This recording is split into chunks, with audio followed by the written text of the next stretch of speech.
Le Cameroun veut gérer ses terres de manière durable. Et pour cela, une association a vu le jour à Yaoundé ce jeudi 9 février 2023.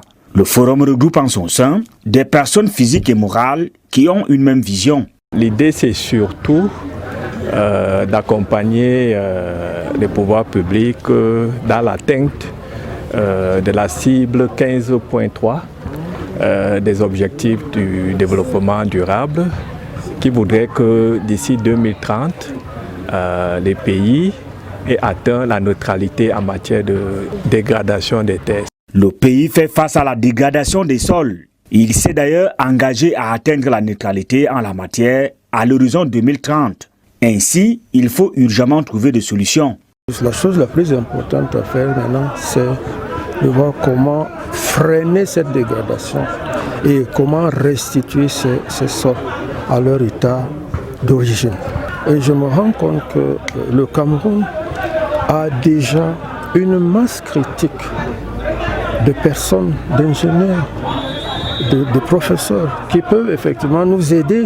Nous sommes ici aujourd'hui pour essayer de sortir un noyau, un groupe de réflexion qui nous permettra de faire des propositions concrètes. Parce que si nos sols continuent à être dégradés, nos enfants et nos petits-enfants auront beaucoup de problèmes à résoudre.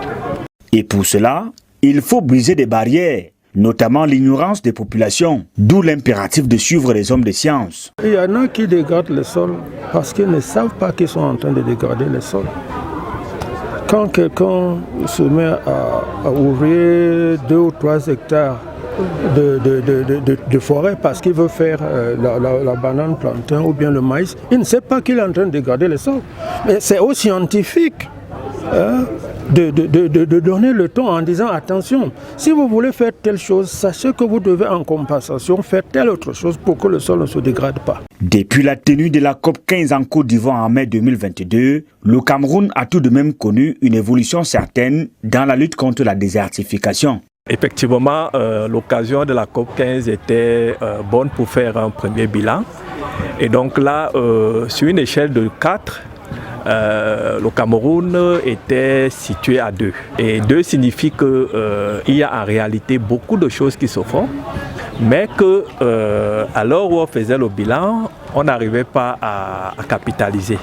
Et surtout en termes de reporting, parce que c'est très important de pouvoir rendre compte de ce qu'on fait. On constate que c'est ce qui manque un peu aussi. Au-delà des concepts, il faut adapter les besoins des populations à la gestion durable des terres.